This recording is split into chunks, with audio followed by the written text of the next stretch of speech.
Okay, all right, everybody. Welcome, welcome, welcome, as we say in Frafra Laan.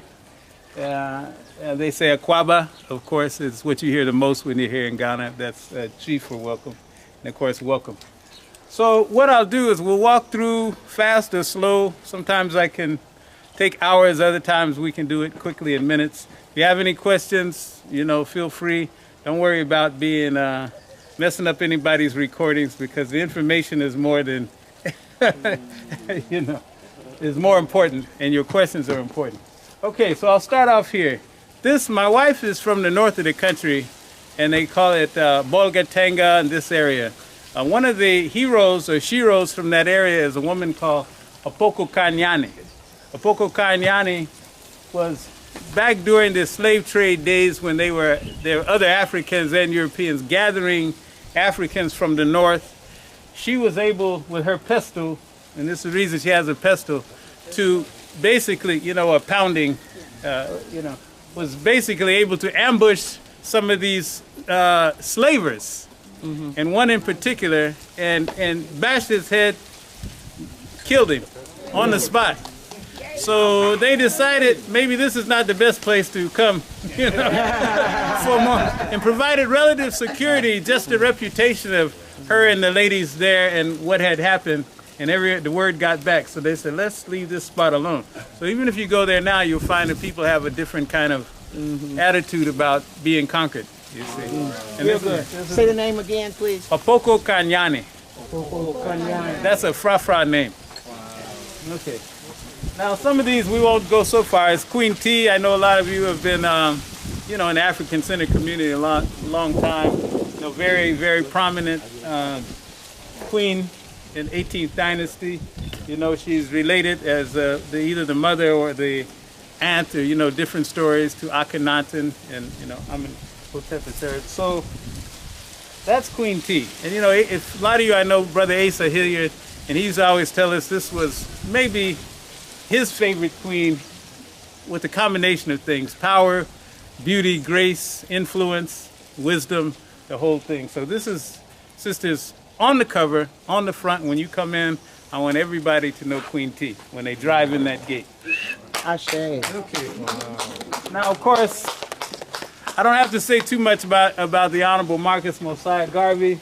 I mean, I'm a Garveyite, trying to be a functional Garveyite, and be here where we have the land, the population, and resources, and see what we can do. So I always like for the youngsters to be aware of Marcus Garvey and the UNIA, and of course a lot of you know the story of it being the largest black organization the world has ever seen. You read Garvey today, you think he just was standing down in the corner writing it now, because the man has such foresight and brilliance. So we give Garvey the honor. I know there's not many questions on Garvey, but that's why he's central, because to me his solutions are still the most relevant and practical solutions there are. When did you become a Garveyite? Well, I think I've just been I think I've always been a Garveyite without announcing it.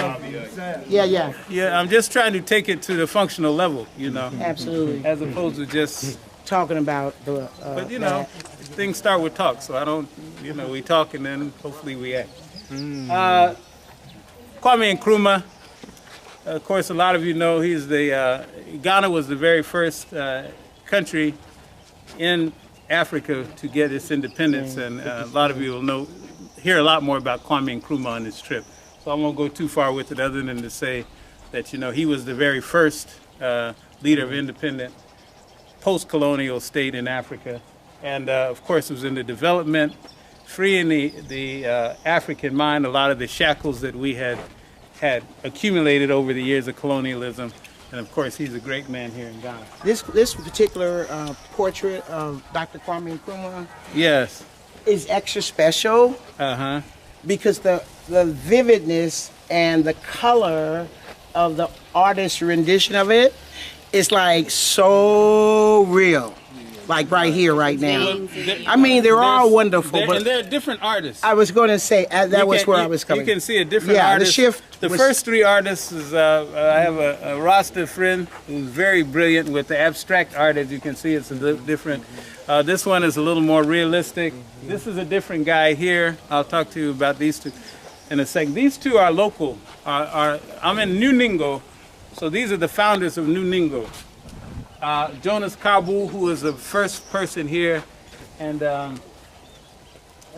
Hejamna, who was the first chief here, brought by Mr. Karbu here. So all of the local people and their youngsters, when they come here, you know, we have to give proper respect. And a lot of them really don't know the history of their own folks. So we're fortunate enough to have pictures. This is a very, very old pictures, but we had them. So we're lucky enough to have the realistic pictures of the founders of the place you're standing now. This is not Prom Prom, this is New Ningo. But across the street is Prom Prom and going back that way. But we're actually in New Ningo, N-I-N-G-O. Rhymes with bingo with the N. New Ningo, because the other place was Old Ningo. Now, my wife did this while I was gone, so I just saw it the first time yesterday. I like it. Welcome to Malevnas. Now we're Malevnas. You also see Abomas. Sometimes you'll see African ancestral wall. You know, I know it looks like maybe that's an IRS thing. I'm trying to, no. But that's not what's happening. We've actually kind of made a few changes here and there. But anything you hear, Abomas, Malevna is my girl. Where's? It's